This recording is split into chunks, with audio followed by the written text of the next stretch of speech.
একটু গ্রহণ করবেন, গ্রহণ করেন, একটু ধরেন, একটু ধরেন।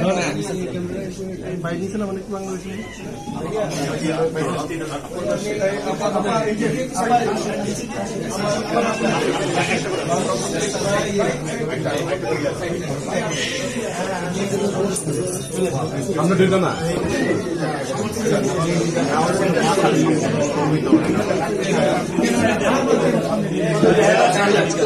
ভাই মাইক্রোফোন গুলো সরাই দিন।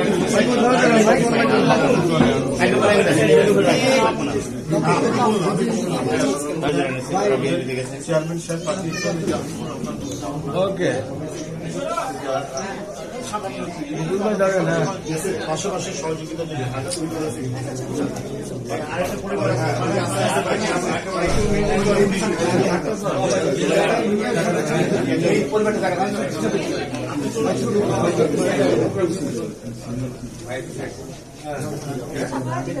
যদি ধরেন ভাই, খামটা ধরেন ভাই, জি ভাই ধরেন,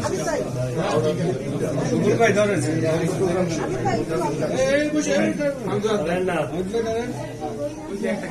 ওকে ছেড়ে দেন, ভাই দিয়ে দেন।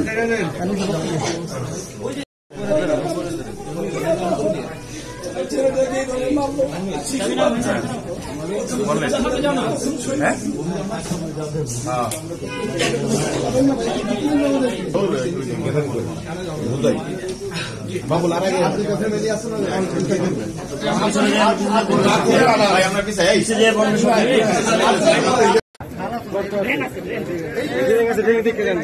দেখছি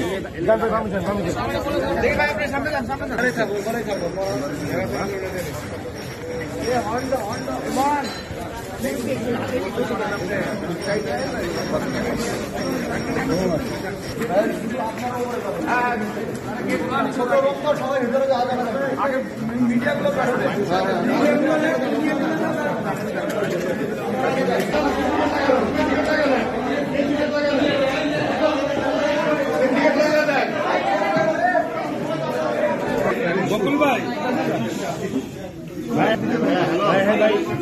ভাই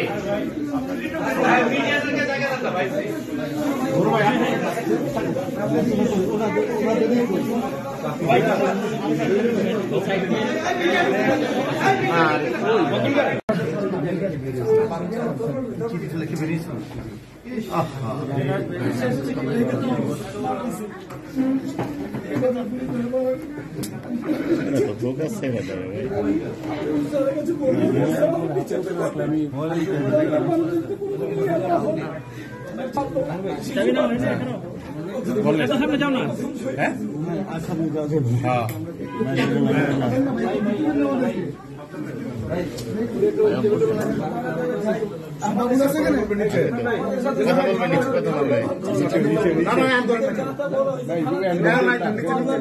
নিচে নিচে নিচে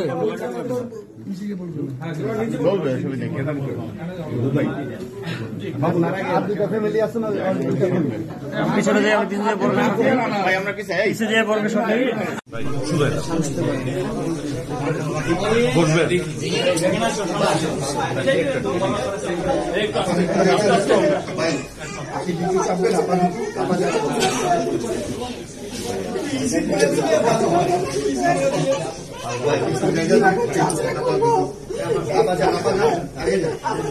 ছেলেরা মারছে, এরকম মারা দরকার। ছেলে আমার ছোট মেয়েটা, আমার ছেলে অনেক স্বপ্ন ছিল, কি রে ভাই নষ্ট করে দিলেন সরকারে। এখন বিচার যদি না হয়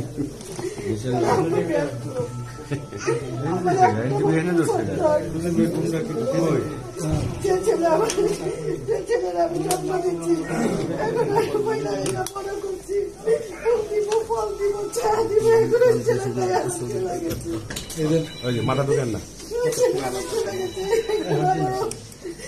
আমার ছোট মেয়েটা নিয়ে আমি থাকি।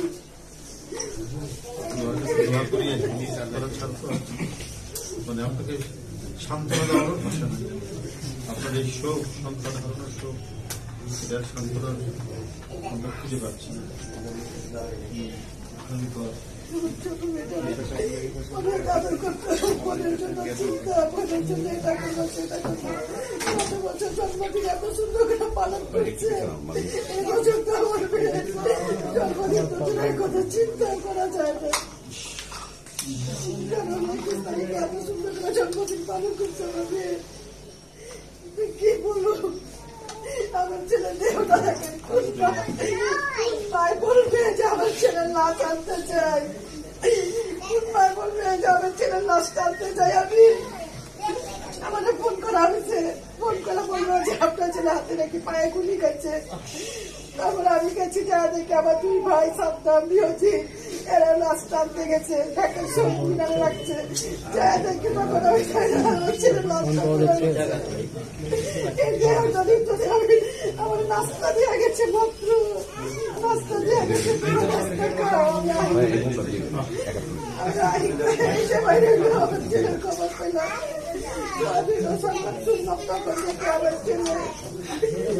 কি বলবো, সুস্থভাবে না হয় কি হইব একটা।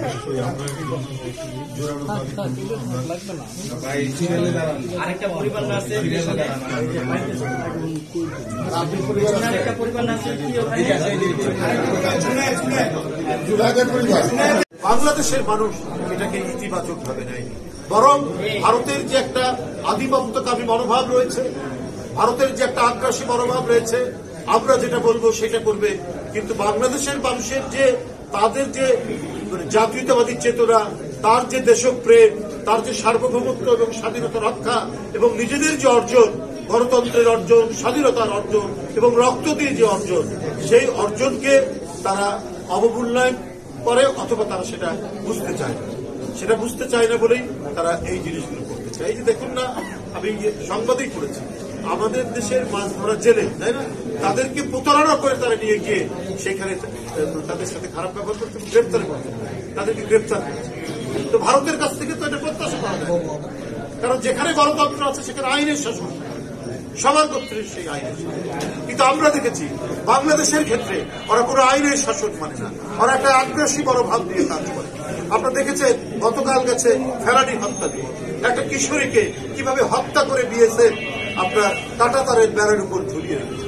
এইভাবে একটা ঘটনা, অথচ ওরা কিন্তু বাংলাদেশে একটা মিথ্যা ন্যারেটিভ তৈরি করে। মিথ্যা ন্যারেটিভটা কি? মিথ্যা ন্যারেটিভ তৈরি করে যে বাংলাদেশে সংখ্যালঘুদের উপর মানে জুলুম হচ্ছে। কিন্তু ওরা যখন সীমান্তে গুলি করে তো ওখানে মুসলমানও মারা যায়, হিন্দুও মারা যায়। আপনার স্বর্ণা রানী দাস, আপনার কুলাউড়া মৌলভীবাজার, তাকে গুলি করে হত্যা করেছে না বিএসএফ। তারপর জয়ন্ত আপনার ঠাকুরগাঁয়, তো ওটা কি? বাংলাদেশে আওয়ামী লীগ বিএনপি সংঘাত হয়েছে 5ই জানুয়ারির পর, কি বলে 5ই আগস্টের পর। সেখানে হয়তো আওয়ামী লীগের কোন নেতা, সে হয়তো হিন্দু ধর্মের সম্প্রদায়ের হতে পারে, আঘাতপ্রাপ্ত হয়েছে। বিএনপির 2-3 জন লোককে তো বেড়েই ফেলেছে 5ই আগস্ট। গোপালগঞ্জে একজন স্বেচ্ছাসেবক দলের নেতাকে বেড়ে ফেলেছে। কিন্তু এখানে কোন সাম্প্রদায়িক কোন সংঘাত হয়নি। এই যে পুরান ঢাকার হাসিনা আছে, এখানে কিভাবে দেখেছেন আপনারা পূজা মণ্ডপ গুলো গত দুর্গা পূজার সময় আমাদের লোকরা কিভাবে পাহারা দিয়েছে, অথচ ওরা মিথ্যা অপপ্রচার করে গেছে। অথচ আমাদের দেশের প্রতি তাদের যে বৈরী আচরণ, আগ্রাসী আচরণ, আমাদের সীমান্ত রক্তাক্ত সীমান্ত করে রেখেছে ভারত। তো এগুলো তারা দেখে না। অথচ একজন হত্যাকারী তার নিজ দেশে জুনায়েদের মতো শিশু বাচ্চা, মুগ্ধের মতো একজন বাচ্চা, যাদের আত্মত্যাগ এত মহিমান্বিত, যারা বলেছে যে পৃথিবীতে যখন এসছি হয়তো একদিন মরবই, কিন্তু ঘরে বসে থেকে মরবো না। এই কথা কে বলতে পারে? যার মধ্যে প্রচন্ড দেশপ্রেম থাকতে পারে, সেই এই কথা বলতে পারে। ভারতের জানা উচিত, তুমি মনে করেছ যে বাংলাদেশ ছোট দেশ, কিন্তু বাংলাদেশ 18 কোটি মানুষের দেশ, এবং এদের দেশের মানুষের দেশপ্রেম এত উঁচু পর্যায়ে। তোমরা যতই বাংলাদেশের বিরুদ্ধে অপপ্রচার এবং আগ্রাসী মনোভাব পোষণ করো না কেন, বাংলাদেশ তার স্বাধীনতা, সার্বভৌমত্ব এবং গণতন্ত্র রক্ষায় অতন্ত্র প্রহরীর মতো তারা থাকবে। সাক্ষ্য বলে দিই। ওরা নাম্বারটা নিয়ে রাখেন। ঠিক আছে। আর কোন ফ্যামিলি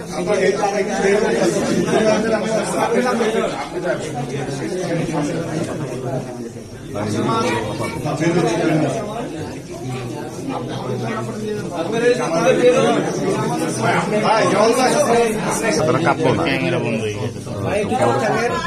10-11 বছর আগে আমাদের রেখে চলে গেছে। এক ছেলে আমার সংসার চালিত, মেয়েকে পড়ালেখা করাচ্ছে। এখন অনার্স ফার্স্ট ইয়ারে আছে। বলে এই ছেলে সারাদিন আমার সাথে ছিল, যেদিন 5 তারিখে মারা যায় সারাদিন আমার সাথে ছিল, সব ইয়াতে গেছিল, ভগবান গেছে, রাত্রে আমার সাথে এসে খাওয়া দাওয়া করলো। ছেলে বলে কি আব্বু আমি আমাদের স্থানে গাড়ি রাখতে বলে, আমি অন্য গাড়ি নিয়ে কাছে ঘুরে যাই। এবার মাইক কদিন ধরেন ঘুরে ছেলেকে আধা ঘন্টা হয় ওই আপা থেকে ঘুরান। আমি কাউকে ফোন দিতে পারতেছি না, কাকে ফোন দিব?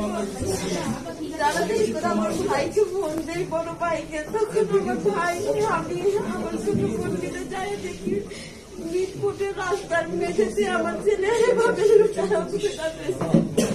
গুলি করে আমার ছেলের মারেছি, গুলি লাগছে বুকে। আমার ছেলে রক্ত মুখ থেকে নাক থেকে কান থেকে রক্ত সমানে রক্ত পড়তেছে, সারা রাত রক্ত ঝরছে আমার ছেলে। পরের দিন সকালে 11টায় মাটি দেওয়া। কি অন্যায় ছিল আমার ছেলের? বলেন কি অন্যায় ছিল এদের ছেলে মেয়েদের? কি অন্যায় করেছিল তারা? আমাদের বুকটা কিভাবে কাটি করেছিল? আমাকে এই ছেলেটাই সম্পর্ক ছিল। বলে সারা দিন যখন গাড়ি চালিয়ে ছুটে যেতে বলে, আপনি তুমি ঘুমায় থাকো, আমি আসলে তোমাকে ফোন দিব। আমি তো ঘুমাইতাম না, এখন কি করে ঘুমাইতে বলেন? আমি কি করে ঘুমাইতে পারি? আমার তো ঘুম আসবে না। আমার 2 ছেলে মেয়েকে আমি 2 পাশে নিয়ে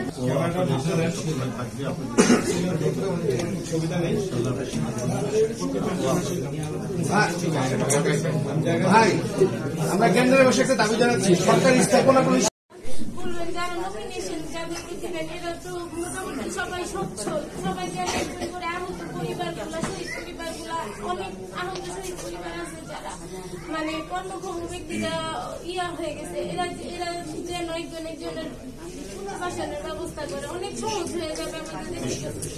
আমাদের সন্তানগুলো এই দেশের সম্পদ ছিল, আমরা চাই না একটা সন্তান এই দেশের জন্য বোঝা হয়। আপনারা এর জন্য কাজ করবেন, এটা বোঝাতে আপনার হাতটা পুরো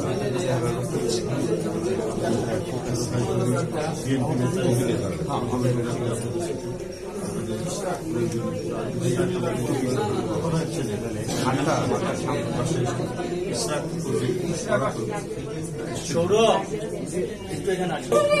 ওরা দাঁড়াইছে ওখানে, তার আন্দোলন থেকে ওরা ভোট রিক্সায় করে ওরা হাসপাতাল নিয়ে ওরা রাখছে ওখানে আজকে। ওরা আমার ওখানে যখন আনসারটা নিয়ে যাবে তখন গার্ডিয়ান আসছে, ওরা নিতে দেন। ওদের সাথে অনেক ধরনের ওখানে ধস্তাধস্তিও হয়েছে হাসপাতালের ভিতরে। তো ওর জন্য আজকে আমরা পাইছি, একটু দোয়া করবেন। ওই জন্য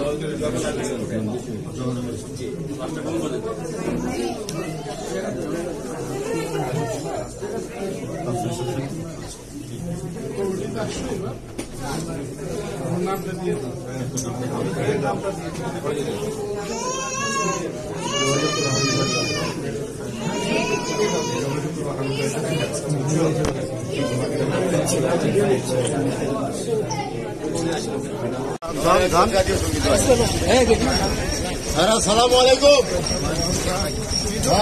জেলা বগুড়া বাড়ি। আরে বাবা ভাই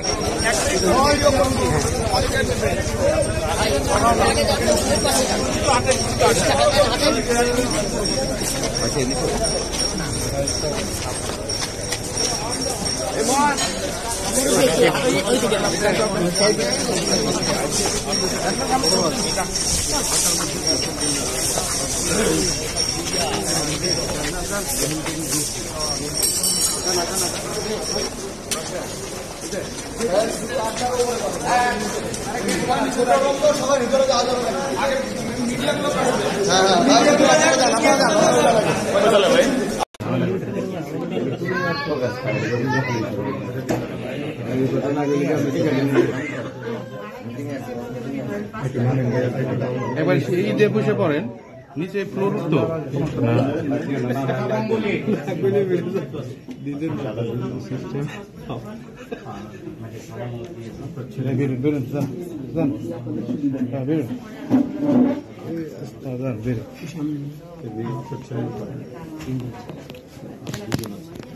ওদের জন্য মা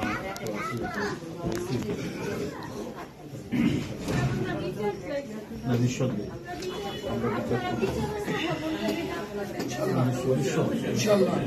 রাজনৈতিক দল হিসাবে এখন প্রথম রাজনৈতিক দল হিসাবে আপনারা আসছেন বিচারের জন্য আপনারা কথা বলবেন, এটা আপনাদের কাছে আমার অনুরোধ। আর একটা শহীদ আহত পরিবারের দায়িত্ব নেওয়ার জন্য আপনারা বলবেন যারা নমিনেশন যাদেরকে দিবেন এরা তো মোটামুটি সবাই সচ্ছল, সবাই যারা একজন করে আহত পরিবারগুলা শহীদ পরিবারগুলা অনেক আহত শহীদ পরিবার আছে যারা মানে কর্মক্ষম ব্যক্তিরা হয়ে গেছে, এরা যেন একজনের পুনর্বাসনের ব্যবস্থা করে অনেক সহজ হয়ে যাবে আমাদের দেশের জন্য।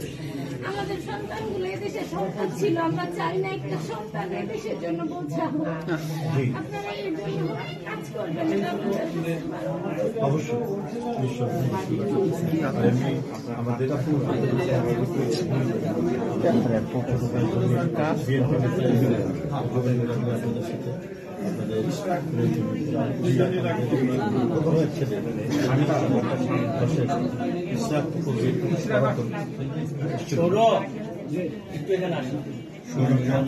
এই সাদা লাইটটা একটু দেন না।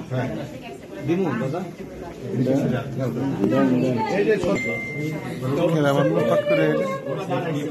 আন্দোলন থেকে ওরা রিক্সায় করে ওরা হাসপাতাল নিয়ে ওরা রাখছে ওখানে আজকে। ওরা আমার ওখানে ওরা যখন আনসাররা নিয়ে যাবে তখন ওরা গার্ডিয়ান আসছে, ওরা নিতে দেন, ওদের সাথে অনেক ধরনের ওখানে ধস্তাধস্তি হয়েছে হাসপাতালের ভিতরে। তো ওর জন্য আজকে আমরা পাইছি দোয়া করবেন ওর জন্য। জি রাস্তা কোন বলে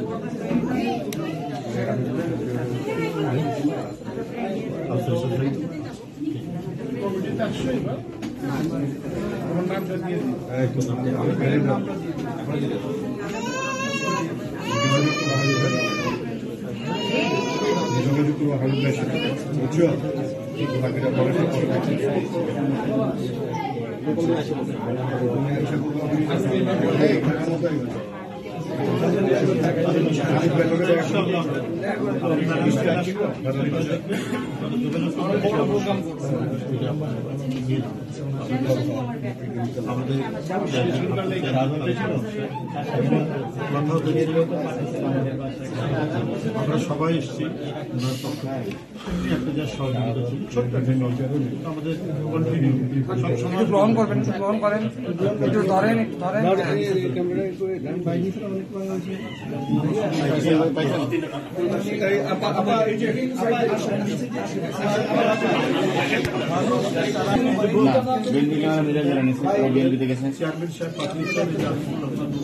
ওকে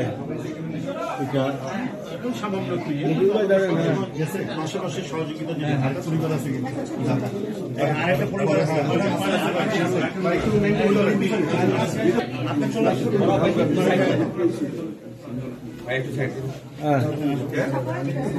ধরেন ভাই, খামটা একটু ধরেন ভাই। বকুল ভাই ধরেন খামটা।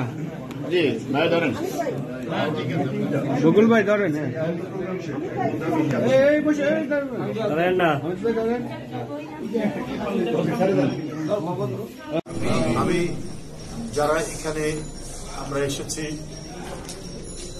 এর পক্ষ থেকে, আমরা বিএনপি পরিবারের পক্ষ থেকে রুম্মন এবং বিপুলের নেতৃত্বে এখানে আরো নেতৃবৃন্দ যারা রয়েছেন, ইঞ্জিনিয়ার আশরাফ, আমাদের অধ্যাপক কামিলুল ইসলাম, আমাদের হাবিব, এই এলাকার সন্তান, আমাদের ডাক্তার জাহিদ, আমাদের অনেকেই জাকির, অনেকেই আমরা এখানে তাদের সাথে এসেছি শুধুমাত্র তাদের এই দুঃখ এবং বেদনায় সান্ত্বনা দেওয়া। এই জন্যই বলি, এরা তো জীবনটা দিয়েছে নিজের জন্য, তারা কোনো ব্যাংক ডাকাতি করতে গিয়ে জীবন দেয়নি, তারা কারো বাড়ি ডাকাতি করতে গিয়ে জীবন দেয়নি, তারা কোনো ফাঁকা জমি পড়ে আছে সেটা দখল করার জন্য জীবন দেয়নি। তারা জীবন দিয়েছে যে জনগণের যে ক্ষমতা সেটা শেখ হাসিনা ছিনতাই করেছিল, সেই ক্ষমতা ফিরিয়ে দেওয়ার জন্য, আর কি দেশের স্বাধীনতা সার্বভৌমত্বকে রক্ষা করার জন্য। এই অঙ্গীকারে তারা ছিল ওই অঙ্গীকারবদ্ধ।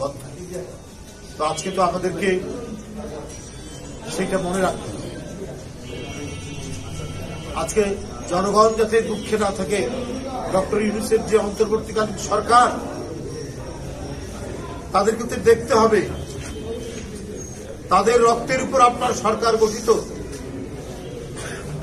আজকে কেন আন্তর্জাতিক আর্থিক সংস্থাদের প্রেসক্রিপশন অনুযায়ী সাবানের দাম বাড়বে, কেন গুঁড়া দুধের দাম বাড়বে, তাদের উপর ভ্যাট লাগানো হবে, এবং আরো অত্যন্ত গার্মেন্টস মানে কাপড়ের উপর কেন ভ্যাট লাগানো হবে, ওষুধের উপর কেন লাগানো হবে, ভ্যাট বসানো হবে। এটার জন্য কি জুনায়েদরা রক্ত দিয়েছে? এটার জন্য তো জুনায়েদ রক্ত দেয়নি। সুতরাং আমার কথা হলো যে আজকে এই সরকার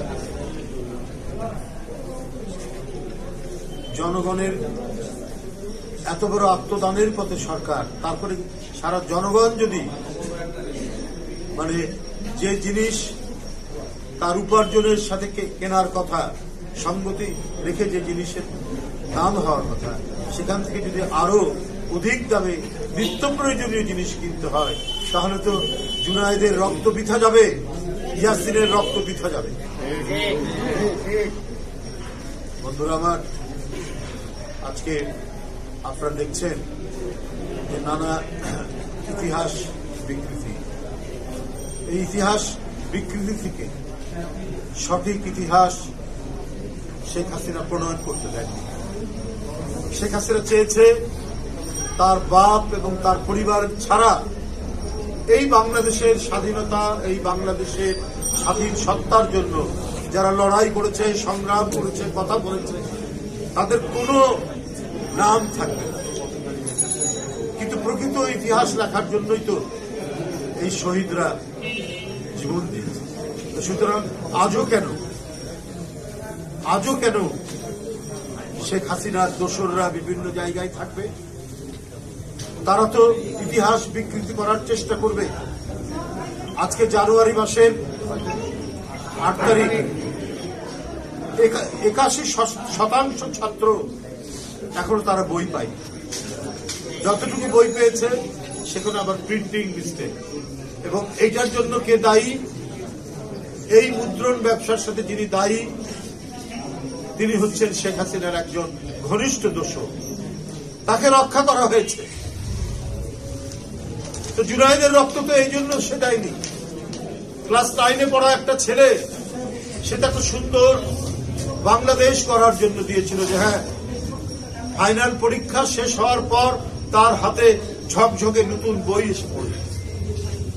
অথচ 51% বই ছাত্রছাত্রীদের হাতে এসে পড়েনি, কারণ সেখানেও শেখ হাসিনার দোসররা আছে।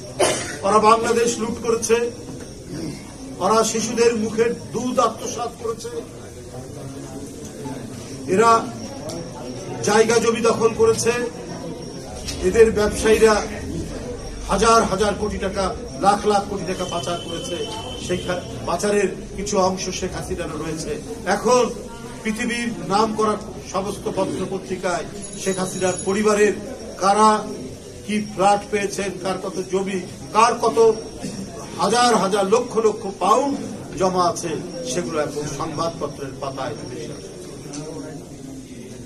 তো সেই মানুষটি যে রক্ত পান করতেই আনন্দ বোধ করতেন শেখ হাসিনা, সে আবার ফিরে আসবে, তার কোনো বিচার হবে না। এইভাবে